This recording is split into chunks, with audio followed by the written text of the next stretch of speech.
Bonjour et bienvenue pour cette nouvelle vidéo sur le sujet karma. Nous allons aujourd'hui parler du lien entre karma et problèmes de santé. Toujours d'après le livre De nombreuses demeures de Gina Serminara, d'après les lectures de vie d'Edgar Cayce. Nous en sommes donc au chapitre 8, dont je vous fais l'exégèse plus ou moins améliorée dans différents sens. Et nous partons donc sur notre sujet avec le lien entre karma et problèmes de santé. Donc karma dans le passé et problèmes de santé actuels.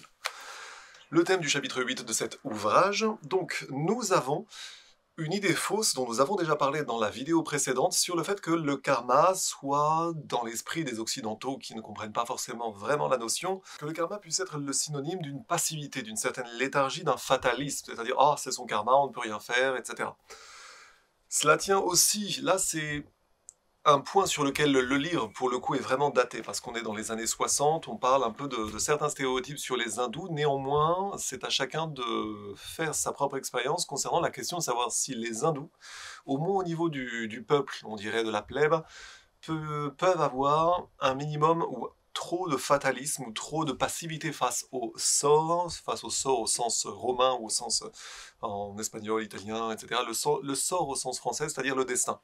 Que le sort est capricieux. Pour voir le soleil qui m'éclaire, il me faut fermer les yeux. Petite référence poétique. Donc, nous avons là une vision qui peut être assez occidentaliste des hindous, considérant les hindous comme passifs, etc.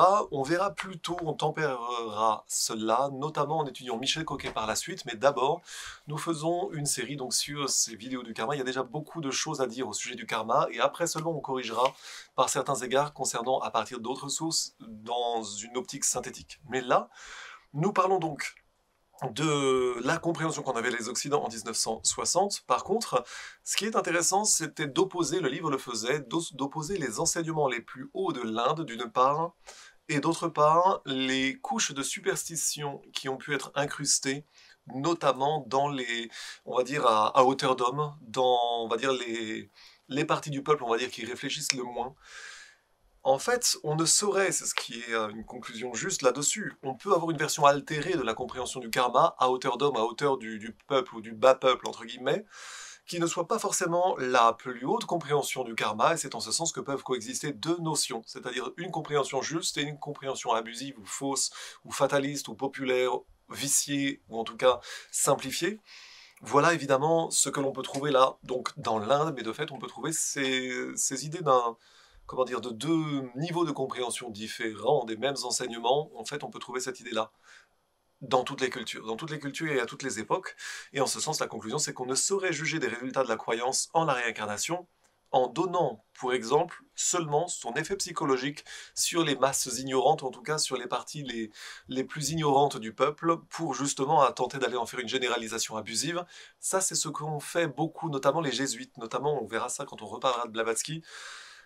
L'appréciation catholique des croyances hindoues sans tenir compte d'une certaine histoire, ni d'une certaine dégénérescence qui en effet a pu avoir lieu chez les hindous, mais comme elle a pu avoir lieu dans l'Égypte ancienne, ou dans le christianisme, ou dans le judaïsme, ou dans l'islam, etc. On a souvent des coexistences de deux niveaux différents de croyances.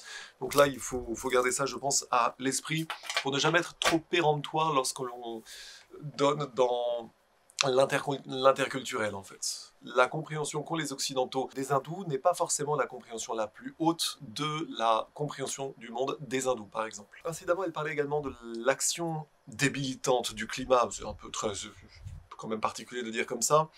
Néanmoins que le climat a une influence sur le tempérament et les mentalités, ça c'est vrai, mais il y avait un côté qui était un petit peu Angleterre ou anglo-saxon, limite Angleterre victorienne ou anglo-saxon assez suprémaciste, occidentaliste à l'époque. Ça c'est une des limites du livre, c'est pour ça que je vous en fais l'exégèse en tempérant certains de ces, je dirais certains de ces excès.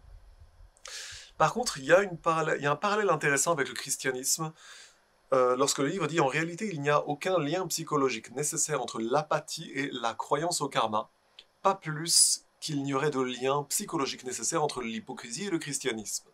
Le christianisme a donné naissance à des multitudes d'hypocrites, tant dans le présent que dans le passé, mais on ne peut faire porter la responsabilité de cette hypocrisie aux enseignants du Christ. » Là, le parallèle est très juste, c'est-à-dire qu'on ne peut pas juger justement à juste titre des croyances des hindous en essayant d'aller chercher des compréhensions qui sont plus ou moins décadentes d'une notion qui initialement était juste. Donc même chose pour le christianisme, c'était la blague de Mark Twain sur les chrétiens, ce sont des gens qui font le dimanche, qui s'excusent le dimanche de faire ce qu'ils referont le lundi.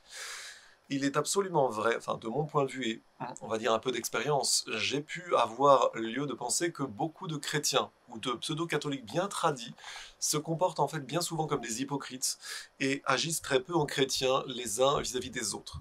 Typiquement, j'ai vécu pas mal de temps à Versailles.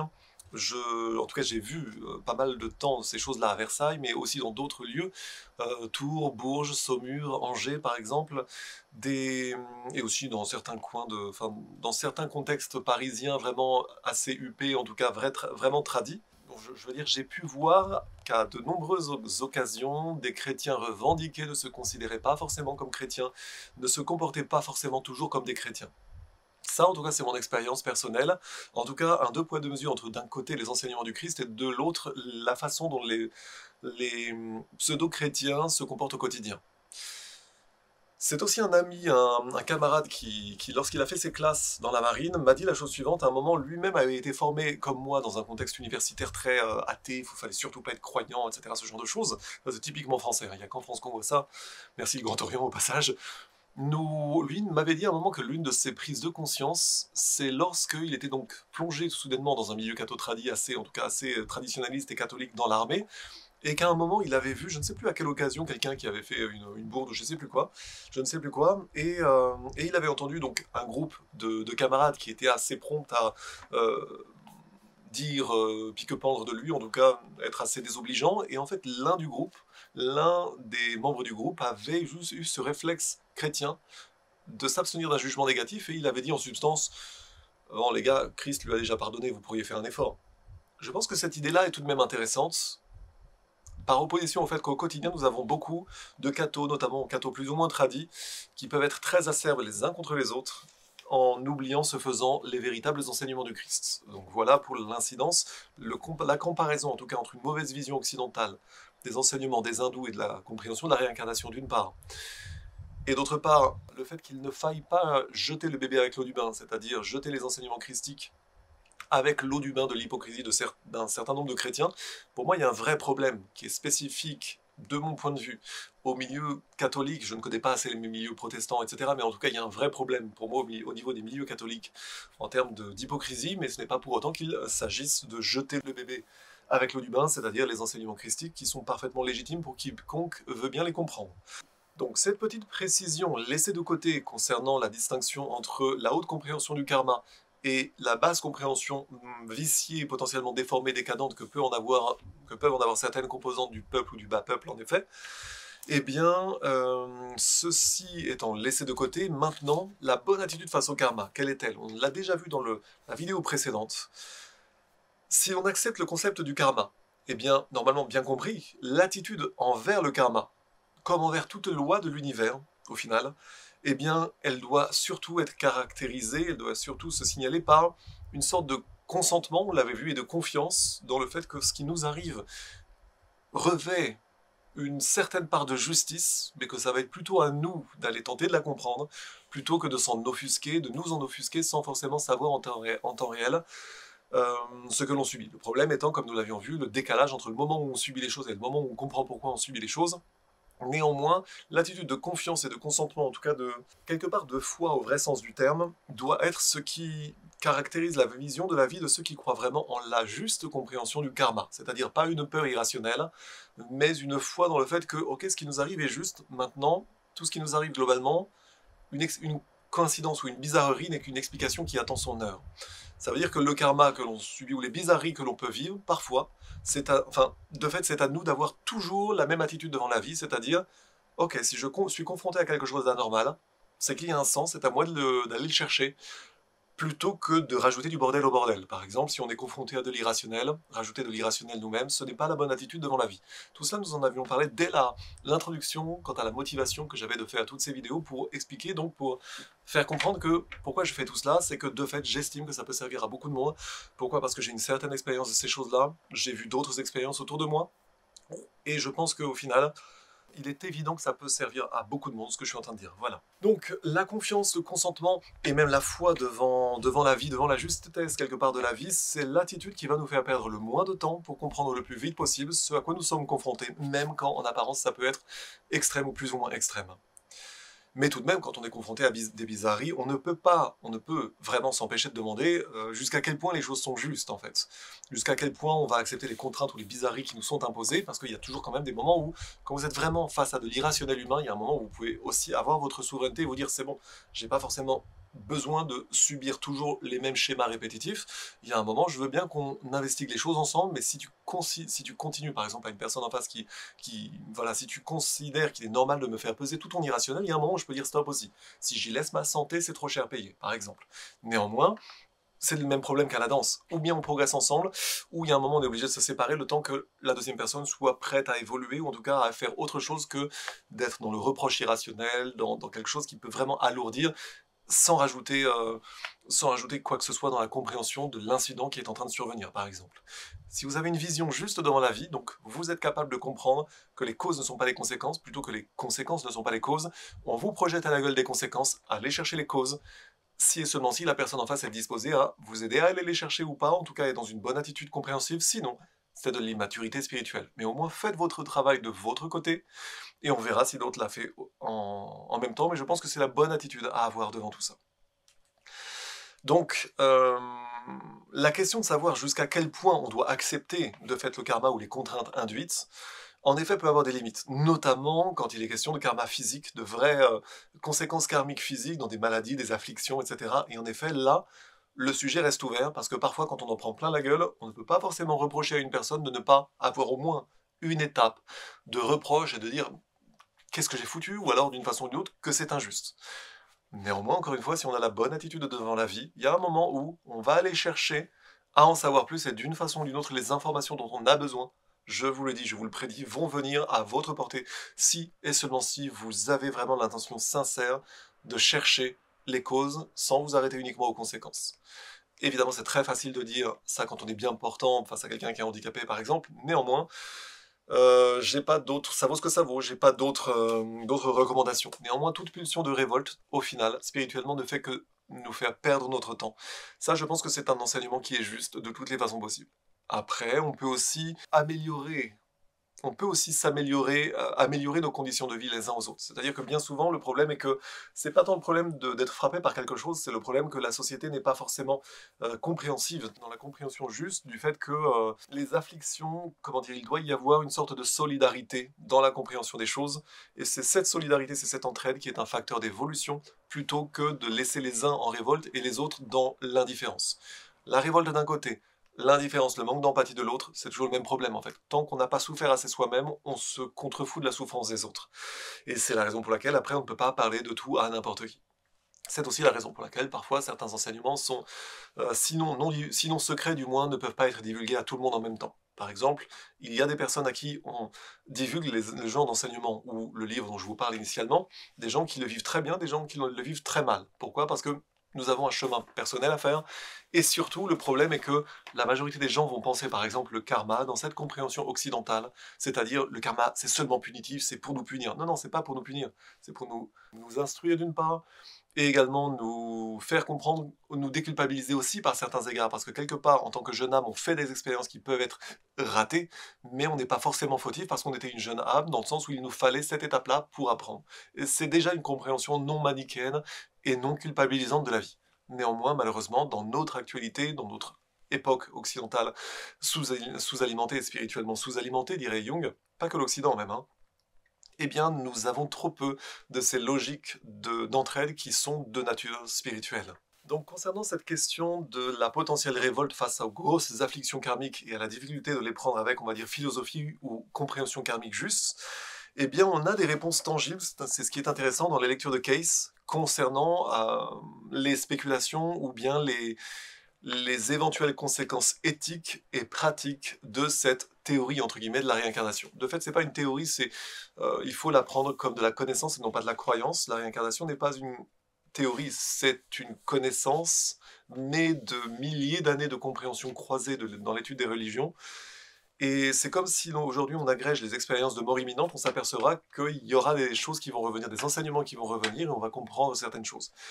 Là, moi, je vous la pose comme un postulat. La réincarnation, c'est de la connaissance. La bonne compréhension juste de la réincarnation, c'est de la connaissance et c'est pas de la croyance. Je pars, moi, de mon expérience personnelle et de l'étude croisée de pas mal de sources. Néanmoins, c'est à chacun de se faire son opinion. Moi, je vous la présente de cette façon-là et je l'assume. Donc, nous avons des réponses tangibles dans les lectures d'Edgar Cayce, notamment la question de savoir quel traitement peut être prescrit pour des afflictions physiques. Donc, pour un karma d'origine ancienne, mais qui a pour conséquence une affliction physique actuelle. Et bien, donc l'idée principale ici, c'est que dans les lectures de Cayce, on a un démenti contre la croyance occidentale ou occidentaliste concernant, qui voudrait que le karma implique nécessairement une acceptation passive et un fatalisme. Parce que avec persistance revient l'idée dans les lectures d'Edgar Cayce que, ok, bon, ceci premièrement est votre karma, mais en deuxième point, maintenant voilà ce que vous pouvez faire pour l'amortir d'une certaine façon ou d'une autre, en tout cas pour faire contre mauvaise fortune bon cœur. En ce sens, un des éléments les plus frappants dans les lectures d'Edgar Cayce, c'est que on a invariablement, au final, des conseils concernant le traitement, notamment des afflictions physiques. Ça veut dire autre chose que de la passivité.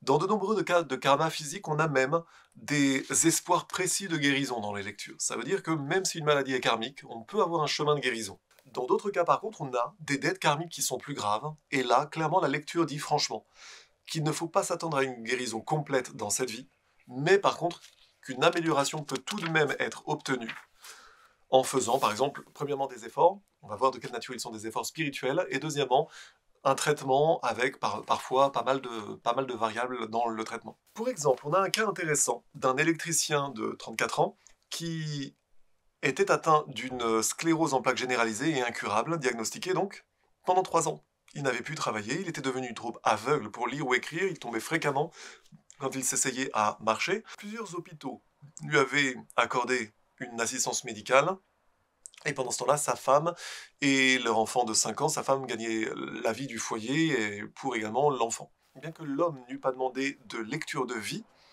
il lui fut dit incidemment au cours d'une lecture physique, restrictivement physique, donc sans lien avec le karma, que son état était d'origine karmique, premièrement. Deuxièmement, on l'exhortait à ne pas perdre espoir. Et donc la lecture disait « Oui, nous avons le corps ici », comme il faisait souvent, en se servant donc de la même phrase avec laquelle il commençait les lectures physiques.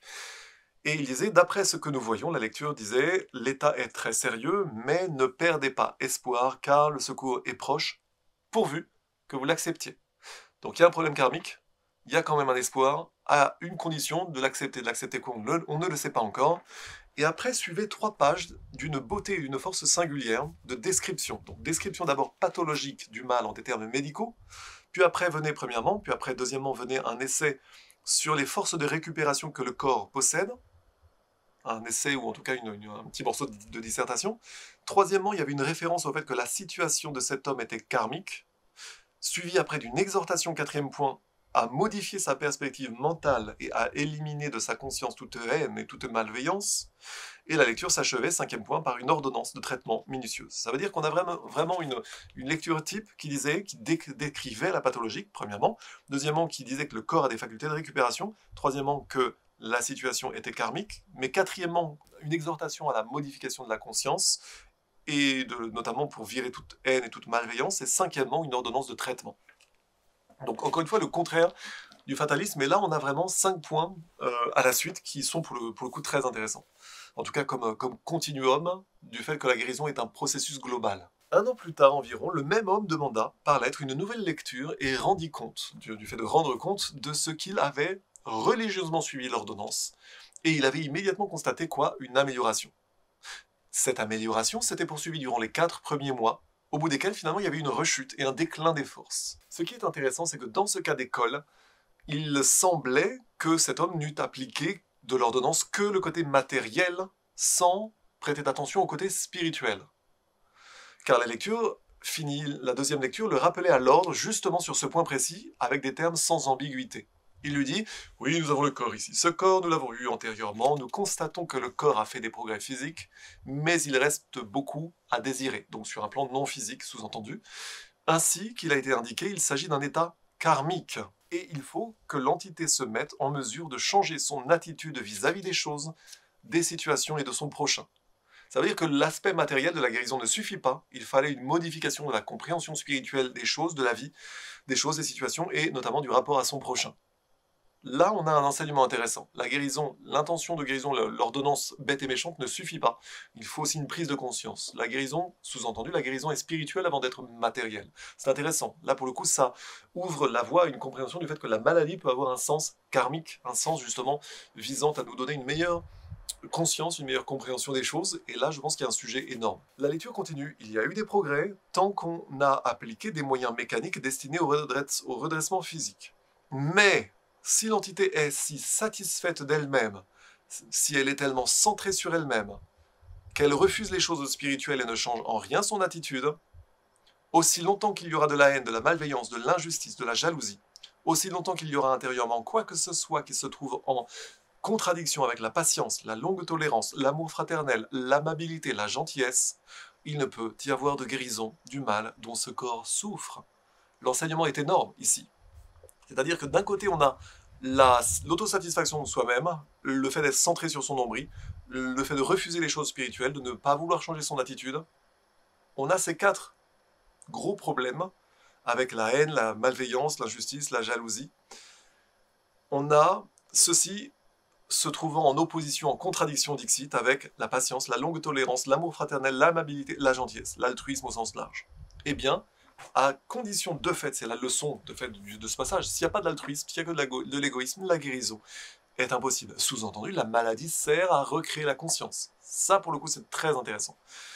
Et là, la lecture d'Edgar Cayce pose la question de savoir, je cite, « Dans quel but l'entité désire-t-elle être guérie ?» Est-ce que c'est pour donner satisfaction à ses propres appétits physiques? Est-ce que c'est pour ajouter à son égoïsme? S'il en est ainsi, il est préférable qu'elle reste telle qu'elle l'est. Si au contraire une modification d'esprit et de but intervient, et si l'entité exprime ce changement dans ses paroles et dans ses actes, et s'il est fait application des choses matérielles qui ont été suggérées, alors un progrès apparaîtra. Mais il faut auparavant un changement de cœur, d'état d'esprit, de but et d'intention. Tous les appareils mécaniques que vous pourrez réunir ne vous apporteront la guérison complète que si votre but et votre âme ont été baptisés par le Saint-Esprit. Accepterez-vous, refuserez-vous, cela dépend de vous. Intéressant, mais nécessite peut-être explication, revenons sur ces points. Le but de la guérison. Est-ce que c'est pour la satisfaction de ses propres appétits, de son propre égoïsme? Dans ce cas, si c'est pour l'égoïsme, il vaut mieux que l'entité reste malade pour qu'elle n'en soit pas capable, parce que sinon ça ne va pas l'aider. On va l'encourager sans réforme intérieure spirituelle, on va la pousser dans ce qui est déjà son travers. Si au contraire il s'agit d'une modification à la fois dans les pensées, les paroles et les actes, alors, à condition d'appliquer également le traitement matériel, eh bien, une amélioration pourrait être obtenue. Sauf que, auparavant, il dit clairement, il faut un changement de cœur, d'état d'esprit, de but et d'intention. De fait, il faut un changement de conscience. Un changement de conscience au-delà de l'aspect matériel, c'est-à-dire que le but de la vie et de l'âme, la compréhension, la conscience de l'âme doit être évoluée. L'expression de Cayce, il emploie baptisé par le Saint-Esprit. Qu'est-ce que ça peut bien vouloir dire dans ce contexte-là? L'arrière-plan de Cayce était chrétien. Il nous dit la suite, nous n'aurons plus rien à voir à moins que vous ne vous corrigiez. Ce qui signifie qu'il n'acceptera pas de 3e lecture dans la mesure où l'ordonnance a déjà été donnée et elle n'est pas que de nature matérielle. La lecture se termine comme ça, nous en avons terminé avec la lecture, voilà. Sous-entendu, arrêtez de me faire perdre mon temps, vous avez déjà tout, maintenant c'est à vous de jouer. On notera donc dans ce passage, que l'espoir de guérison est subordonné clairement à la modification du contenu de la conscience et de son propos spirituel dans la vie, de son but spirituel dans la vie. À quoi tu sers? Est-ce que ton but est uniquement égoïste ou bien est-ce que tu as une compréhension spirituelle? Est-ce que tu l'appliques dans la vie réelle? La grosse leçon, je trouve que c'est une leçon énorme en termes de c'est quelque part à la fois de rapport à la maladie, même de fonction spirituelle de la maladie et de chemin d'évolution qui est proposé pour chaque humain.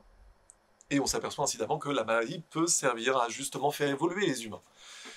On le verra plein de moult façons, mais là on en a vraiment un enseignement pour le coup qui est exploitable, en tout cas qui est de nature à nous faire réfléchir.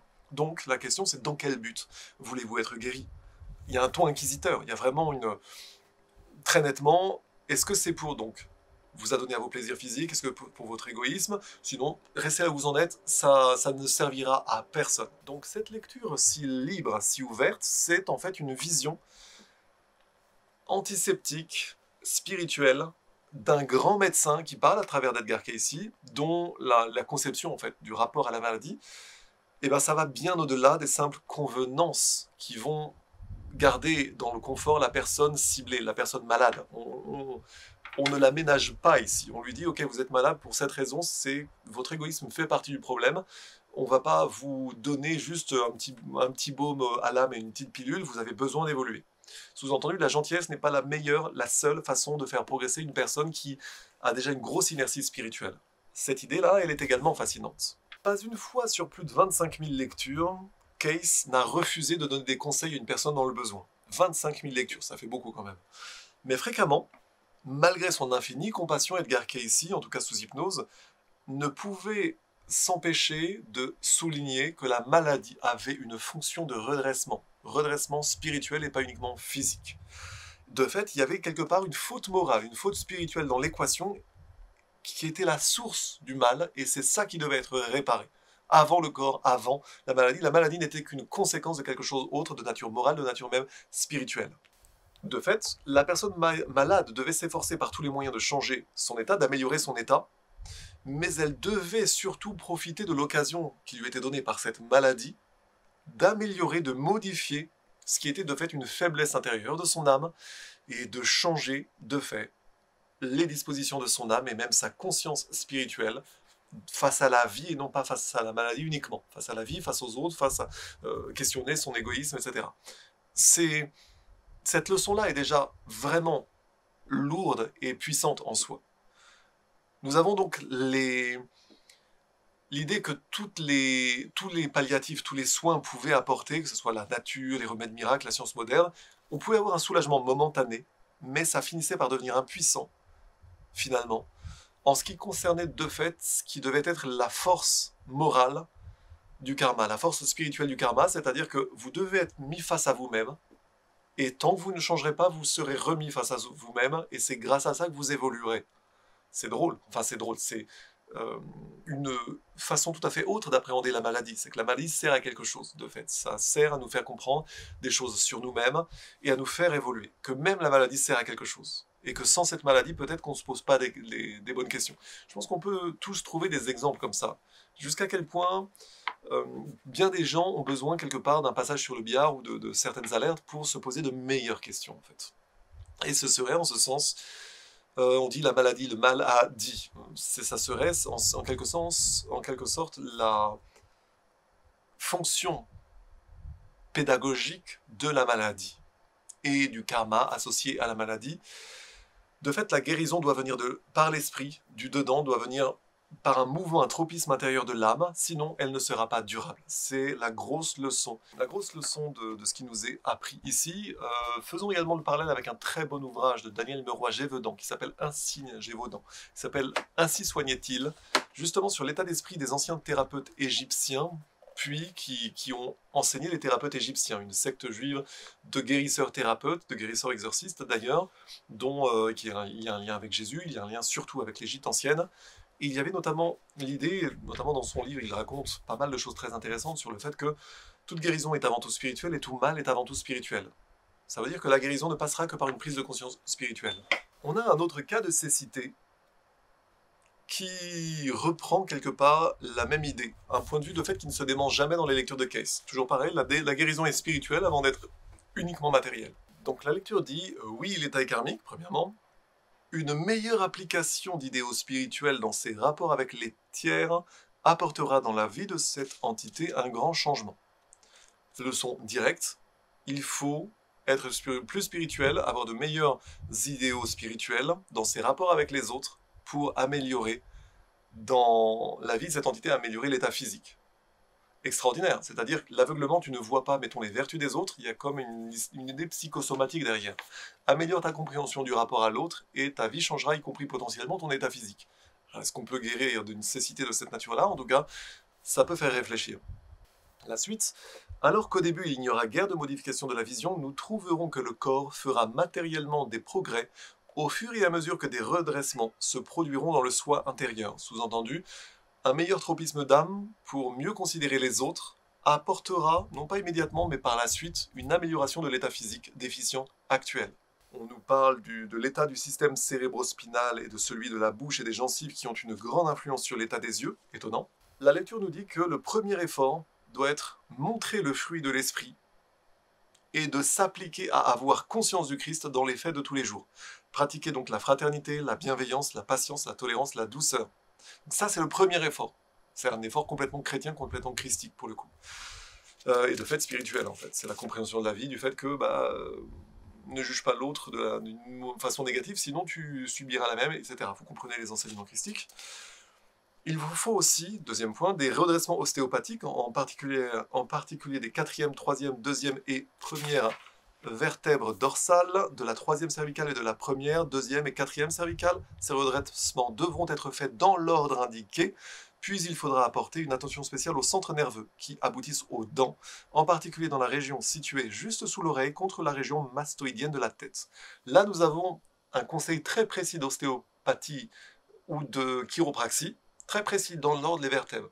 On voit donc que d'abord il y a eu un effort spirituel, et après seulement des manipulations ostéo ou chiropratiques. Donc on a bien vu dans l'ordre, d'abord une guérison, d'abord une prise de conscience spirituelle, et après des manipulations ostéopathiques, chiropraxiques. Donc dans les deux cas évoqués, sclérose, cécité, on a vu dans les deux cas que d'abord l'accent est mis en premier lieu sur un changement de conscience et de caractère, et en fait c'est la condition sine qua non d'une modification karmique physique, d'une modification d'une conséquence karmique d'un état physique actuel.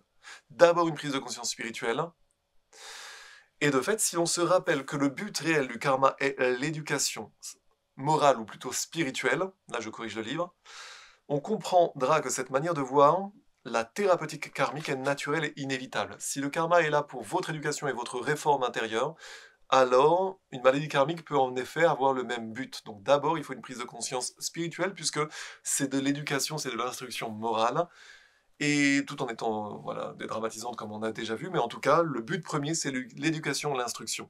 Bien entendu, par contre, tempérament que rappelle le livre, rappelez-vous, on est dans un contexte anglo-saxon des années 60, le péché, entre guillemets, que le karma est censé réparer, ce n'est pas le péché au sens primitif, ni superstitieux, c'est pas forcément l'offense aux dieux et aux esprits, ce n'est pas non plus au sens des théologiens fondamentalistes, pas même au sens de la morale victorienne ou puritaine. Le péché, la définition du péché est intéressante, parce que c'est plutôt là le péché au sens psychologique ou plutôt spirituel, je corrige, qui peut être universellement défini et universellement sujet en tant que loi cosmique ou inféodé à une loi cosmique. C'est-à-dire que le vrai péché pris dans cette acception, dans cette signification, en fait, il a pour base l'égoïsme avant tout, et la tendance à se séparer. La glorification du moi. C'est ça l'ego, quelque part, on dit c'est l'identification à la forme, c'est-à-dire la forme uniquement physique. Si on ne s'identifie qu'à notre corps, si également on en conçoit une séparation par rapport aux autres, je suis supérieur, je suis ceci, je suis cela, et bien là on tombe vraiment dans ce péché qui est celui de l'égoïsme, de la séparation, et même également d'un suprémacisme, c'est-à-dire du contraire de l'altruisme en fait. Vos dons doivent servir non pas uniquement à vous pour votre autoglorification de vous-même, et de fait, ce péché peut prendre bien des aspects. Ça peut être aussi, donc premièrement, l'autoglorification individuelle, l'égoïsme et la séparation, ça serait le premier péché. Le deuxième péché, ça serait la violence, ou le forçage, de consentement notamment, fait à la volonté ou au corps d'un ou d'une autre. Ça peut être également la violence contre son propre corps par intempérance ou par négligence. Ça peut être encore l'orgueil ou l'esprit exclusif, mais ça c'est ce qu'on a déjà vu dans la tendance à la séparation. Donc on voit bien, d'abord l'égoïsme, la tendance à se séparer, à s'auto-glorifier. Il y a de l'orgueil, il y a de l'esprit moi et TPMG, tout pour ma gueule. Et premièrement sur soi-même, et deuxièmement, l'emprise négative, la violence ou l'emprise négative sur une volonté ou sur un corps autre que le sien. Je pense que ça, on a une bonne définition du péché sous deux angles différents. Déjà le péché d'égoïsme et le péché de forçage de la volonté de la souveraineté de l'autre. Je pense que là on a vraiment une définition assez universelle du péché. Et ces variétés d'erreurs ou de péchés sont rendues possibles par une seule erreur cardinale, une cardinale incompréhension, un oubli cardinal. L'idée c'est que l'homme est esprit avant d'être un corps. Nous sommes une âme qui avons un corps et nous ne sommes pas un corps qui avons une âme. Même si le corps est beau, il est le reflet de l'âme, mais attention, le beau corps est également, on le reverra, ça, est une épreuve. La beauté est aussi une épreuve karmique. L'homme est donc, l'humain est avant tout esprit et non pas corps. Il est esprit, il est âme avant d'être corps. Et le péché en ce sens, c'est d'oublier l'âme, d'oublier l'esprit, d'oublier l'âme et la connexion supérieure, et de ne s'identifier qu'avec le corps. Et là, c'est de l'ego au sens de l'égotisme, égoïsme et égotisme. L'identification excessive avec le corps, l'oubli donc des questions spirituelles et l'oubli du sens de la vie. Vous n'êtes pas uniquement là pour auto-glorifier votre corps et pour user vos appétits jusqu'à ce que mort s'en suive. Il y a un autre sens de la vie. C'est à vous de choisir par contre d'en faire un bon ou un mauvais usage à partir des atouts qui vous sont donnés. Mais ces atouts même sont déjà une résultante karmique, nous le reverrons. De fait, c'est contre cette illusion d'identification avec son corps que l'humain doit lutter. L'identification à la forme, c'est une illusion. C'est Maya, c'est ce que disaient également les bouddhistes, on reviendra sur ces sujets-là, mais la vie n'est pas que l'identification au corps, c'est vraiment cette idée-là fondamentale qu'il faut comprendre. Le moyen le plus sûr de combattre cette illusion, de fait, ce n'est pas un procédé négatif qui va consister à nier le corps, mais c'est plutôt au contraire un procédé positif. Ça va être de s'identifier avec l'esprit, avec l'âme, avec la partie supérieure de notre âme, connectée au divin pour en faire une bonne utilisation sur Terre. Donc encore une fois, ne pas flageller, ne pas scarifier le corps, tout ça, c'est vraiment des erreurs fanatiques qu'on retrouve notamment chez les chrétiens, chez les musulmans, ou peut-être aussi chez les juifs, en tout cas un mauvais rapport à son propre corps, y compris à la sexualité. Mais au contraire, c'est l'idée plutôt de s'identifier à l'esprit et d'être connecté pour, de fait, dans la matérialité, essayer de porter une meilleure vision des choses et se servir de fait de sa beauté dans un sens vertueux ou de ses qualités physiques dans un sens vertueux de son corps, plutôt que dans l'autodestruction ou dans l'emprise sur les autres ou dans l'abus, etc. L'identification est la réponse. L'identification supérieure est la réponse, c'est-à-dire une connexion, une religion au sens étymologique, religere, être relié. Si vous façonnez votre connexion vers le plus haut, vous pouvez devenir un facteur de bonne action sur Terre. Les bien agissants, comme dit la très belle traduction du Coran par Jacques Berck, les bien agissants donc dans le monde réel, c'est globalement ce qui nous est demandé d'être. Mais tout cela, c'est à partir d'une compréhension karmique, une compréhension de la religion au vrai sens du terme. C'est en étant vraiment spirituel que l'on développe cette compréhension du fait qu'il s'agit de notre responsabilité d'être des bien agissants. Voilà. Mais de fait, c'est en ce sens que nous devons nous relier consciemment. Et donc c'est en arrivant à ce sentiment d'identité avec l'esprit. Alors attention, l'esprit ou l'âme, parfois c'est pas forcément clair en fonction de savoir de qui on parle. Est-ce qu'on parle de l'esprit avec un petit E, avec un grand E? Là pour le coup, ce livre n'est pas forcément très clair là-dessus, mais on en reparlera plus proprement. En tout cas, l'esprit au sens esprit supérieur, Dieu, la compréhension du caractère inconnaissable de Dieu, mais de l'inspiration qui doit de fait nous habiter. Tout cela, c'est vraiment la compréhension de l'identité du fait que nous sommes nous-mêmes une émanation. On reviendra sur ce point-là, une émanation de l'Esprit divin dont nous devons être globalement un exemple sur Terre, dans une action juste. Ça, c'est la bonne compréhension religieuse des choses. Donc c'est là où, en arrivant avec ce sentiment d'identité avec l'Esprit, d'identité au sens d'être pareil que l'Esprit, c'est-à-dire d'être une émanation divine sur Terre, c'est ça que Case et d'autres sources mystiques vont appeler la conscience du Christ. C'est-à-dire, c'était déjà la leçon du Christ en effet. Vous pouvez vous-même être un canal, vous pouvez vous-même être adombré par une force supérieure, vous pouvez vous élever de cette façon-là, sans forcément avoir besoin du clergé qui va vous rabaisser, etc. Et on va voir d'autres cas dans lesquels à chaque fois Case parlait justement du fait d'acquérir cette conscience du Christ comme étant une condition, une recommandation primordiale afin d'obtenir la guérison. Cependant, cette logique de conscience christique n'est pas un attribut exclusivement chrétien. C'est-à-dire que là, nous sommes dans une culture chrétienne, mais il faut avoir une vision un peu plus large de ce que dit Case, parce que fondamentalement, le vrai sens, pour le coup, Christ, et là il faut s'en souvenir, ce n'était pas le nom de l'homme Jésus, mais c'est une expression dont le sens est loin, Christos. Loin, et la signification mystique, ou plutôt psychologique ou spirituelle ici, c'est de fait une conscience libérée ou spirituelle, un adombrement par une force supérieure qui augmente l'homme Jésus. Ça, c'est ce que les catholiques auront du mal à comprendre, mais à un moment, il faut bien les éduquer d'une façon ou d'une autre. Hein. Jésus, c'est l'homme, il est adombré, au sens possédé positivement, par le Christ, par l'esprit supérieur, dont Christos est l'émanation. En tout cas, cette compréhension du monde elle est contraire à l'idée que Jésus soit Dieu. C'est totalement faux, en fait. Jésus est inspiré par l'émanation de Dieu, l'esprit émanant de Dieu, en effet, mais Jésus lui-même n'est pas Dieu. Jésus est avant tout un homme divinisé, un homme qui nous montre une voie de divinisation. Là-dessus, il serait bon de le comprendre, et en ce sens, par bien des égards, ce sont les musulmans qui ont raison. C'est étonnant. Et de même que les juifs ont raison de se moquer parfois de certaines compréhensions chrétiennes qui ne comprennent pas certaines allégories. Laissons cela de côté, mais en tout cas, c'est à nous, de fait chrétiens, d'avoir une vision plus juste de la chrétienté, ce qui nous permet également un meilleur œcuménisme, à la fois vers les musulmans comme vers les juifs spirituels, mais également vers d'autres religions. Parce que là, le parallèle, c'est aussi que dans cette idée de conscience libérée ou spirituelle, on peut tout à fait dire que Krishna ou Bouddha possédaient aussi la conscience du Christ, telle qu'ainsi comprise. Et les hommes s'efforcent dans la confusion et l'obscurité, dans toutes les parties du monde, d'acquérir cette possession de cette conscience. Quel que puisse être leur guide, ou quel que soit leur nom, et il y a toujours un degré d'évolution qui équivaut à ce Christos, à cette fusion de l'homme divinisé avec une émanation de la conscience supérieure. Que l'on soit dans la culture chrétienne ou autre, l'idée est la même. Là-dessus, il faut se garder de tout suprémacisme ou de tout occidentalisme. Donc ça, c'est le gros problème pour le coup du rapport qu'ont les catholiques au monde. Les chrétiens en général et les catholiques en particulier, non, mais pas que. On a la même chose chez les évangéliques, par exemple. C'est vraiment une survivance du clergé égyptien décadent à travers le judaïsme qui a donné certains excès cléricaux et dogmatiques dans le christianisme, et pas que catholique. Néanmoins, il nous faut, nous, comprendre ces choses-là maintenant. À notre époque, ça devient urgent pour bâtir des ponts entre les religions, notamment à l'heure des BRICS, plutôt que d'être uniquement en se disant « il n'y a que nous qui avons le Christ », etc. C'est faux.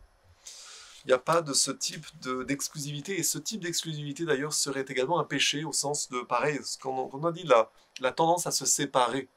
Ce péché de fait de la religion chrétienne, notamment catholique, mais pas que, c'est un péché de séparation. Si nous comprenons que la loi est la même pour tous les humains, nous comprenons que déjà les théologiens qui ont voulu convertir les hindous ou tout le monde entier, à leur vue des choses, qui étaient bien limitées en fait, déjà commettaient ce péché d'orgueil. Il y a beaucoup d'épisodes comme ça, de relationnels entre notamment les jésuites et par exemple l'Empire chinois, ou les Mongols, ou Gengis Khan, ou que sais-je. Eh bien, ça je pense que c'est une des grandes failles de l'Occident, et c'est la raison pour laquelle l'Occident aujourd'hui voit son déclassement sanctionné, voit plutôt son inconscience sanctionnée par son déclassement. C'est-à-dire que du fait que son déclassement est une conséquence, son inconscience est une cause. Donc à nous de reforger cette conscience chez nous, et d'être un peu moins exclusif et suprémaciste, et un peu moins un but de nous-mêmes, parce que ça a été des erreurs de l'Occident.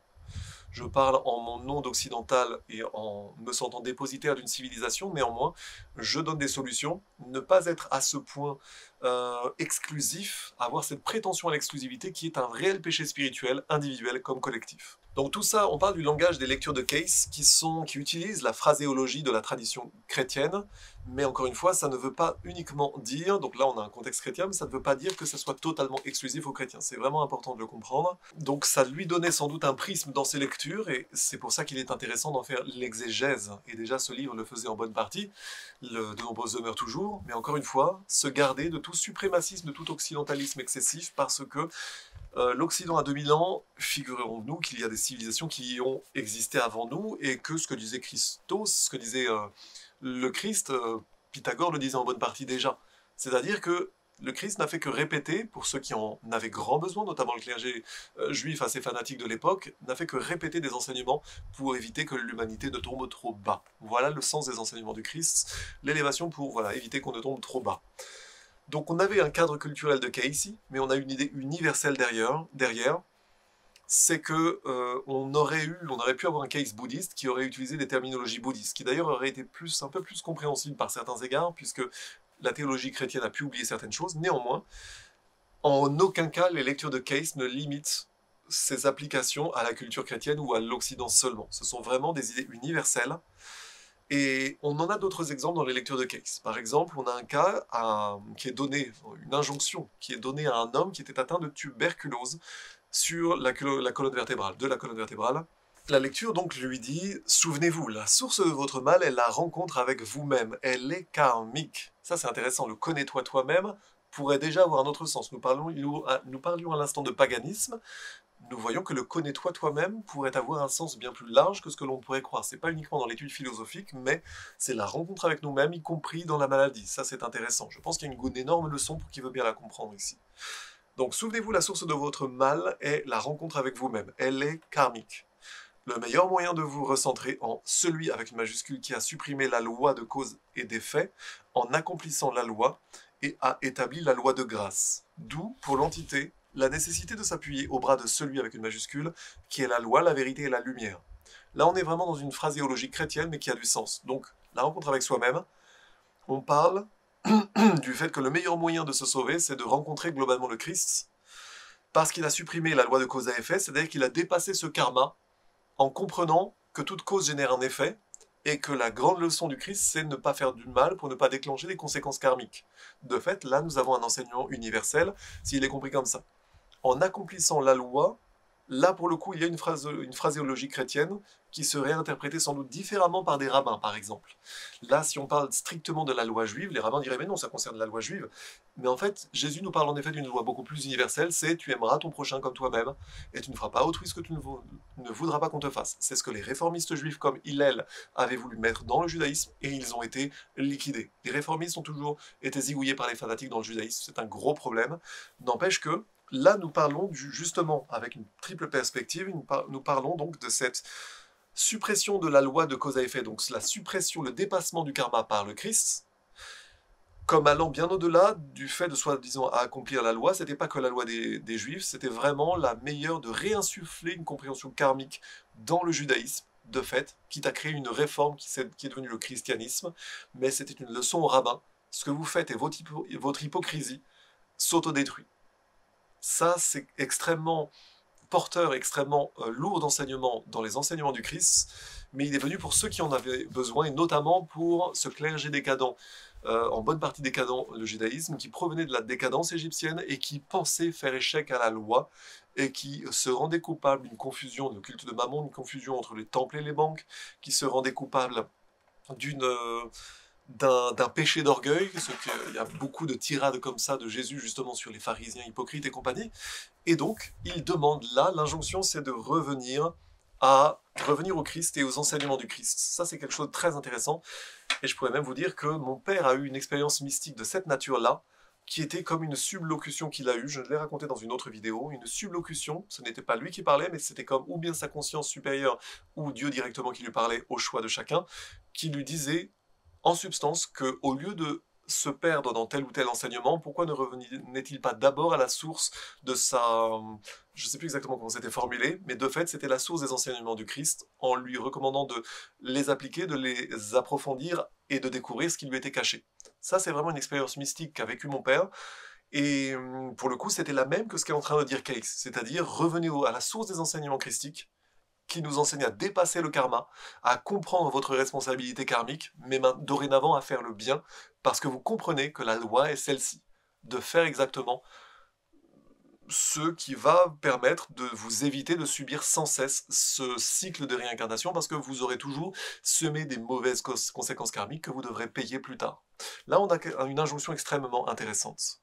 Et de fait, Christ a donc supprimer la loi de cause à effet, dit la lecture, en accomplissant la loi, et a établi la loi de grâce. La loi de grâce, on est vraiment dans la terminologie chrétienne.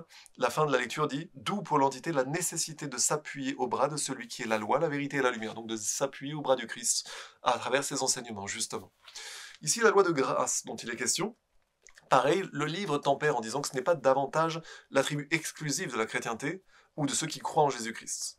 La grâce peut être trouvée par un bouddhiste, un hindou, un mahométan ou donc un musulman, aussi bien que par un chrétien. L'idée c'est que la loi, la vérité et la lumière, c'est une phrase appliquée habituellement par les chrétiens à Jésus, mais la loi et la vérité sont également appliquées à d'autres grands maîtres spirituels, là c'est moi qui corrige, et à leurs enseignements. Et la lumière, comme symbole de vérité et de Dieu, et de ses manifestations les plus pures, c'est un symbole universel. Ça veut dire que là, il parle de la lumière, la vérité, la loi, et donc de cette loi de grâce, mais que l'idée est universelle. La loi, la vérité, la lumière comme symbole de vérité et de Dieu, c'est un symbole universel. C'est bien de le rappeler encore une fois, parce que, encore une fois, Case était dans une terminologie chrétienne, ce serait faire preuve d'orgueil et d'illusion de séparation, que de se penser séparé de la création. Ça, c'est le défaut d'universalisme d'une religion catholique qui pourtant étymologiquement est universelle. Donc que les catholiques reviennent à cette universalité en étudiant sincèrement et en comprenant que il peut y avoir une phraséologie particulière, mais on retrouve la même idée dans d'autres religions.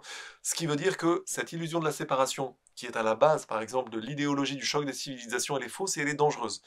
C'est par des enseignements supérieurs comme ceux que je suis en train de vous dispenser que nous pouvons le mettre en échec. Comprendre que ces vérités sont universelles et non pas uniquement le monopole exclusif de la chrétienté, je pense que c'est très important. De même, on a une autre phrase qui est régulièrement utilisée par Case, lorsqu'il dit, je cite, « Jusqu'à ce que votre âme ait été baptisée par le Saint-Esprit ». Fin de citation. Eh bien, elle est typiquement chrétienne, mais l'idée qu'elle exprime, eh bien, elle n'est pas uniquement chrétienne, elle n'est pas restrictivement chrétienne, mais l'idée est universelle. C'est l'afflux de vie nouvelle qui suit de fait la prise de conscience de sa propre identité divine. C'est ça, Christos. Eh bien, ça se retrouve dans des dizaines d'images et d'allégories différentes dans toutes les religions ésotériques ou exotériques du monde. Ainsi, quand les lectures de Case parlent de conscience du Christ, elles se servent du terme, donc dans la phraséologie, dans la tradition chrétienne, mais ce terme vise avant tout un état ou une étape psychologique, pour ne pas dire spirituelle en réalité, auquel on pourrait donner des douzaines d'autres noms. C'est-à-dire que on a un lien intéressant. Là, ici, je corrige, parce que le texte parlait de psychologique, moi je dis spirituel, mais le psychologique est une étape vers le spirituel, en fait. Et de fait, le gros problème de la psychologie dans l'Occident actuel, c'est que bien souvent, la psychologie pense se permettre d'éviter les questions spirituelles, mais c'est une illusion. C'est une illusion dangereuse, et de fait, c'est ce qui permet à la psychologie ou la psychanalyse, ou à certains excès de notre Occident actuel, de faire des 15 ans de psychologie, de consultation chez le psy, et que pourtant, au bout de 15 ans, on n'a pas forcément évolué. Pourquoi? Parce que les psys, très souvent, éludent les questions spirituelles. Et ça, c'est un grand tort, c'est un grand problème. Nous avons donc... Il faut comprendre la psychologie comme une étape vers la compréhension spirituelle des choses, mais les deux ne doivent en aucun cas être déliés.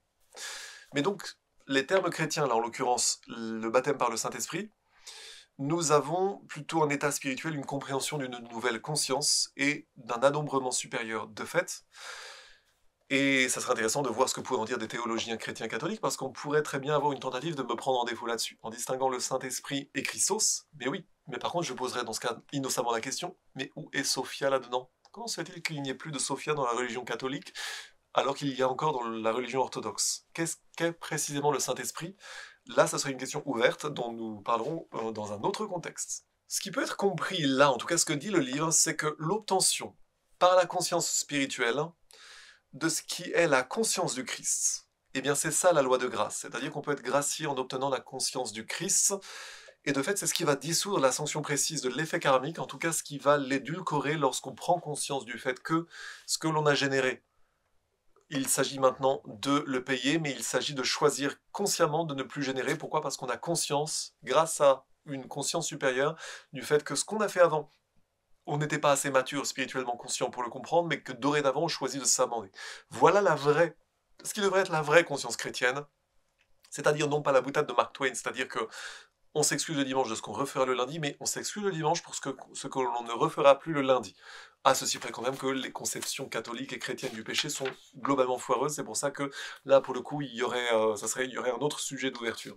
Néanmoins, s'abstenir, vraiment suivre les enseignements du Christ, ne pas faire du mal à autrui, ce qu'on ne voudrait pas qu'on nous fît, eh bien tout ça, ça suffit en fait. Il y a des enseignements qui sont très simples au final, mais les appliquer réellement dans tous les aspects de sa vie et rester connecté supérieurement, ça c'est un énorme défi pour beaucoup d'humains.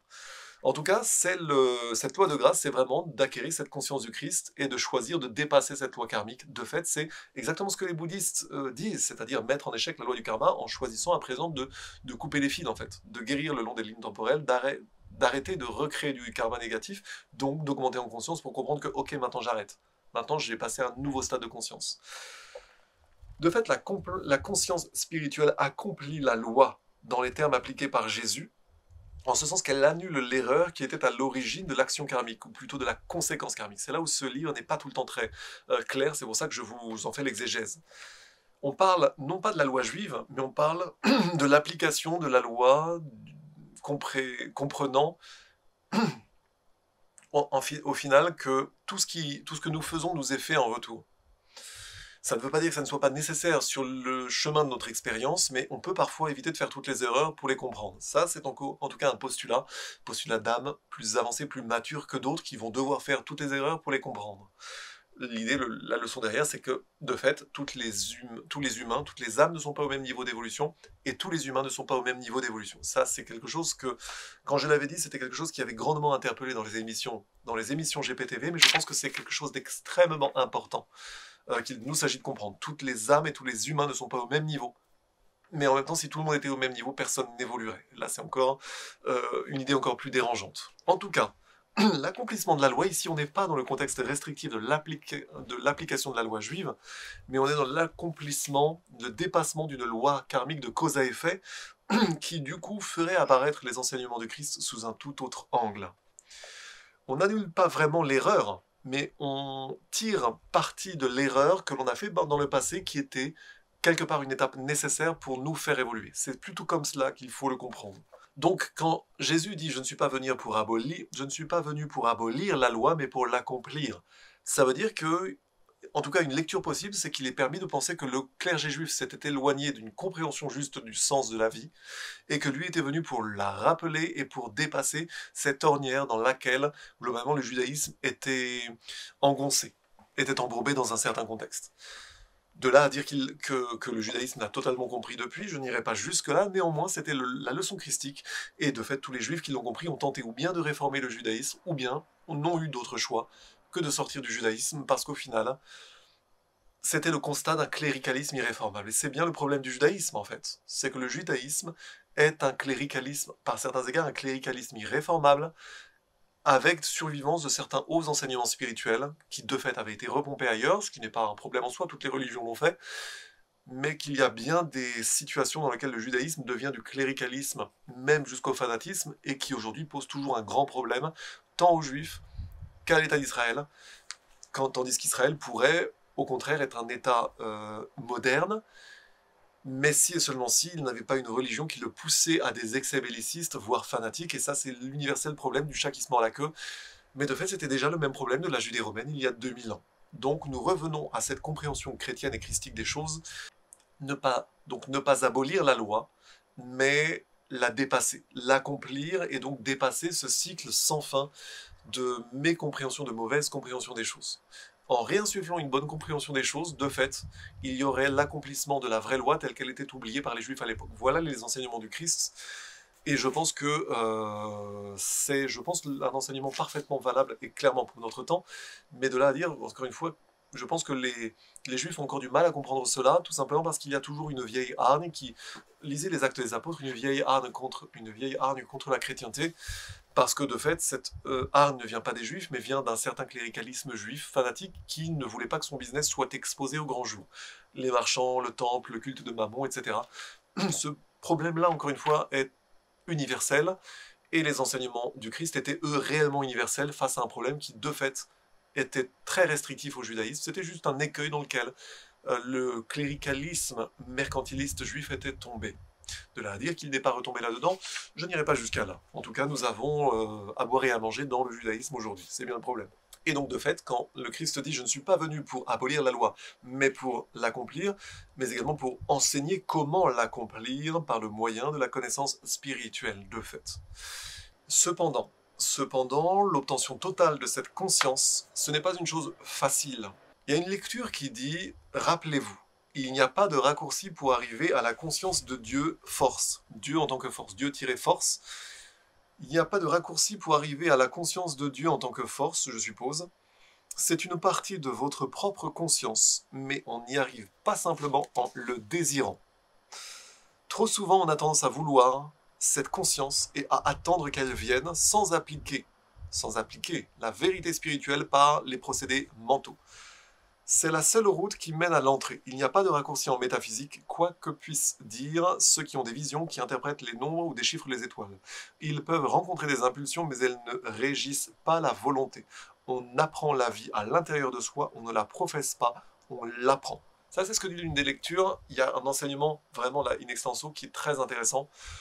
C'est que donc, pas de raccourci vers la conscience de Dieu. Le désirer augmenter sa conscience ne suffit pas. Il y a un moment, il faut appliquer la vérité spirituelle par des procédés mentaux, mais je pense que c'est aussi un sous-entendu qu'il faut aussi, par les œuvres, c'est par les œuvres qu'on prend conscience de certaines choses. En tout cas, on parle bien ici du fait qu'il y a une seule route, mais il n'y a pas de raccourci en métaphysique. Vous devez passer par des prises de conscience intérieures, et de fait, c'est aussi pour cela que la foi et les œuvres sont liées, c'est que c'est par l'œuvre que vous en apprenez pour vous-même, sur vous-même, et l'enseignement, quelque part, ne suffit pas, même si là-dedans, on nous parle du fait qu'il y a des impulsions, mais la volonté doit être au-delà, et que la vie, au final, doit s'apprendre à l'intérieur de soi, pas forcément la professer, mais l'apprendre intérieurement. Mais le sous-entendu derrière que moi j'y vois, et là ça m'est personnel, c'est que on l'apprend en la vivant, mais en étant également en étant aligné, c'est-à-dire qu'en mettant ses actes en cohérence avec ce que l'on a intériorisé. Sinon, je pense qu'on n'est jamais légitime et qu'en plus on n'apprend rien. La conscience métaphysique s'obtient de fait par l'expérience de la vie, puis par l'expérience intérieure en lien avec les expériences de la vie. Je pense qu'il y a un lien clairement qui n'est pas là du coup dans cet extrait, quand il nous parle vraiment du fait que on apprend la vie à l'intérieur de soi, on ne la professe pas, on l'apprend. Moi, je suis en train de professer là parce que je pense que ça peut servir, mais en effet, on apprend en éprouvant les choses et en apprenant sur soi-même. Mais pour moi, ça ne peut pas être déconnecté, ce n'est qu'un extrait ici, ça ne peut pas être déconnecté de la vie réelle. C'est-à-dire que d'une façon ou d'une autre, ce que l'on apprend et ce qu'on est capable ensuite de professer ou de retransmettre, c'est ce que l'on a expérimenté, à la fois en vivant les enseignements. Désirer ne suffit pas, on applique surtout la vérité spirituelle par les procédés mentaux, dit la lecture, mais je pense également surtout par les actes qui sont la suite des procédés mentaux. Ça, c'est comme ça que j'interprète ce passage. En tout cas, la volonté est la clé, la volonté d'intérioriser et d'appliquer ce qui va nous permettre d'en apprendre sur nous-mêmes dans une boucle sans fin. En fait. Je pense que c'est le principe, en tout cas c'est moi comment je comprends ce passage-là. L'idée est clarifiée juste après, c'est que l'emploi des affirmations, on avait vu les affirmations positives, le renforcement positif, les affirmations, la méditation, la prière, l'étude des Écritures, bien sûr l'étude des textes spirituels, la pratique des vertus et les services que l'on rend au prochain, le service à autrui, ce sont des méthodes que les lectures recommandent souvent pour obtenir une modification de la conscience. Je vous avais déjà parlé de la distinction entre humain SDA et SDS, service d'autrui, service de soi. On doit devenir des SDA parce que c'est comme ça qu'on apprend, c'est en servant qu'on se sert soi-même et qu'on apprend. Mais la croissance réelle ne peut être obtenue mécaniquement. L'idée, c'est que si le cœur n'est pas suffisamment attendri, et jusqu'à ce qu'il le soit, toutes ces pratiques pseudo-religieuses, à tort ou à raison, mais religieuses de fait, ne seront que cuivre tintant, selon l'expression heureuse de Paul, de l'apôtre Paul. C'est-à-dire que sans vraie charité, ça sera totalement inutile. Et là, on a vraiment aussi un procès des excès du cléricalisme juif, c'est-à-dire on est hyper religieux dans la théorie, mais on fait des religions, des applications à deux vitesses, tandis que on les applique pas à tout le monde, ou seulement aux goyim, ou seulement aux autres, seulement aux juifs, etc. Là, c'est déjà une illusion de la séparation. On a vraiment, ce faisant, c'était déjà dans les enseignements du Christ, mais on a un piège de l'hypocrisie, malheur à vous, pharisiens hypocrites, on a encore une fois un piège de l'hypocrisie. Très important de relire vraiment pour le coup les évangiles, mais également les actes des apôtres, l'épisode de la persécution de Saint Paul, pour comprendre vraiment cette logique-là. Comment il passe du persécuteur à la compréhension et à la prise en défaut des persécuteurs. Donc tout ça, donc les pratiques religieuses sont des disciplines valables, certes, ce sont des forces de suggestion qui peuvent avoir un effet. Des expériences également instructives qui vont mettre l'âme sur la bonne voie quand vous étudiez les Écritures, etc. Encore qu'il y a à boire et à manger, si vous comparez l'Ancien et le Nouveau Testament, voilà. Mais pour la multitude des âmes qui sont à l'âge du jardin d'enfants, au sens spirituel, donc les âmes jeunes, elles ne peuvent les amener au lycée du jour au lendemain. On ne peut pas sauter les étapes, en fait, c'est ça l'idée. Tout le monde n'est pas suffisamment évolué spirituellement pour pouvoir atteindre en une seule vie l'amour qui dévore tout, qui embrasse tout et qui est l'essence de la véritable conscience du Christ, celle qui accomplit la libération de la dette karmique. Là, on a vraiment le vrai apprentissage de l'agapé au sens grec. Plusieurs lectures, plusieurs niveaux d'amour dans la puissante pensée grecque, on en mettra une incrustation. Nous avons en tout cas la compréhension du fait que les âmes jeunes, on ne peut pas les amener directement au niveau de Bouddha, ou au niveau du Christ. Ça veut dire qu'il y a des étapes inévitables et que le karma, fondamentalement, n'est qu'une application de cela. Néanmoins, si on étudie les bons enseignements, on perdra moins de temps. Si on étudie les enseignements christiques plutôt qu'un certain cléricalisme juif, on perdra moins de temps. Et de fait, on peut même envisager que les juifs, par certains égards, soient perdus dans des boucles sans fin de mauvaise compréhension spirituelle des choses par la faute de leur clergé. Grosse responsabilité du clergé, et on retrouve ça notamment dans la sourate de la vache. On a une étude comparée, on pourrait faire une étude comparée du christianisme et de l'islam, ça doit exister d'ailleurs, sur justement cette hypocrisie qui n'est pas juive, mais qui est avant tout pharisienne, dirait-on en tant qu'adjectif, qui est de fait la conséquence d'un cléricalisme qui s'est éloigné de la juste compréhension spirituelle des choses. L'a-t-elle seulement eu un jour? Bonne question, parce que pas forcément. Ça venait déjà de la décadence égyptienne, d'un clergé qui déjà à l'époque déconnait. Néanmoins, est-ce que le judaïsme, en fait, on peut envisager que certains juifs le comprennent? N'empêche qu'ils sont bien souvent prisonniers d'un système clérical qui n'est pas bon et dans lequel les juifs sont bien plus souvent égarés qu'ils ne sont fautifs, je dirais d'ailleurs. Par bien des égards, la majorité des juifs sont égarés par ce système. Il n'y aura que quelques rabbins vraiment dans ce délire cléricaliste suprémaciste. C'est intéressant de voir que récemment, c'est Gilles Kepel qui a parlé de ce suprémacisme-là dans son dernier ouvrage. Je crois que c'est Gilles Kepel qui parle clairement, qui emploie le mot suprémacisme, que j'employais justement pour évoquer certains tropismes, ou le tropisme actuel d'un certain fanatisme en Israël, mais pour moi c'est le terme que j'employais déjà. Il faut utiliser les bons termes, fanatisme et suprémacisme, c'est-à-dire le fait de concevoir sa supériorité par le moyen d'un abaissement de l'autre. Et ça, c'est un péché pas mignon du tout d'un certain cléricalisme juif, et de fait c'est un énorme problème sur lequel nous butons incidemment à l'occasion donc de cette compréhension du fait qu'il y a des âmes jeunes, mais il y a aussi donc qui ont du mal, qui ne vont pas apprendre du jour au lendemain, mais il y a aussi des systèmes qui peuvent ralentir l'évolution des uns et des autres, y compris des peuples. Et là, pour le coup, c'est un gros sujet interne au sein du judaïsme, je pense, qui mériterait d'être compris de fait par les juifs, et de fait, tous ceux qui l'ont compris sont sortis du judaïsme, ou bien ont été les premiers pourfendeurs du judaïsme.